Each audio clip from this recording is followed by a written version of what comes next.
intimidasi dengan segala cara, saudara, supaya saudara ditarik dari hadirat Tuhan, supaya saudara tidak mau dengar-dengaran akan firman Tuhan, supaya saudara tidak peduli akan perkara-perkara yang kekal, supaya saudara menyimpan kepahitan, supaya saudara tidak mau mengampuni, dan hidupmu akan menjadi tersiok-siok di dalam mengiring Tuhan. Itu tujuan si jahat. Karena itu hari ini kita akan melihat bagaimana engkau ditakuti oleh iblis. Bagaimana caranya, saudara? Kita akan melihat ayat terlebih dahulu firman Tuhan. Beberapa ayat di skip ya. Kita melihat di dalam 1 Petrus 5 ayat yang ke-8.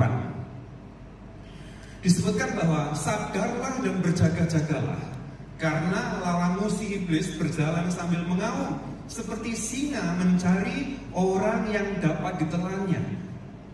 Sekali lagi bahwa dia sudah dikalahkan, tetapi dia berusaha terus untuk menggodamu, untuk menggodaku, untuk mengintimidasi kita, saudara.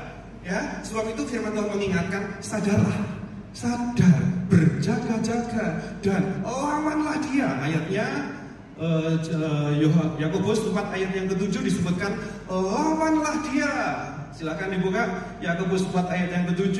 Karena itu tunduklah kepada Elohim, lawanlah iblis, maka ia akan lari daripadamu.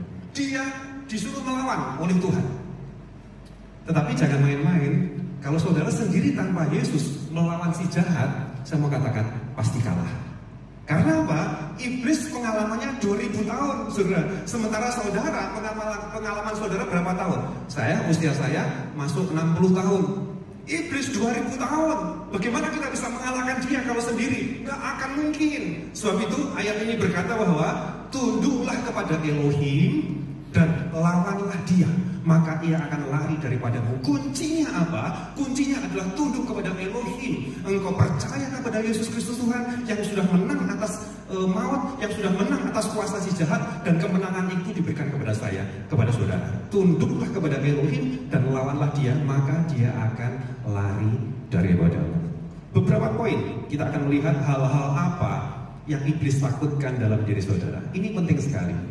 Yang pertama, ini yang iblis takutkan, yaitu ketika orang percaya menyadari identitas dirinya di dalam Kristus dan mendeklarasikannya. Saudara, iblis takut ketika saudara tahu identitasmu di dalam Kristus itu siapa. Iblis nggak suka itu, saudara. Dan dia seringkali mengaburkan identitas kita di dalam Tuhan, apalagi ketika saudara sedang dalam masalah, dalam sakit penyakit, dalam pergumulan, dalam berbeban berat. Iblis akan mengintimidasi saudara. Memang kamu gak dikasihi, memang kamu pembawa sial, memang kamu sakit-sakitan, memang kamu ditakdirkan untuk miskin, memang kamu terkutuk, memang kamu hal-hal yang buruk terjadi atasmu. Itu adalah intimidasi iblis.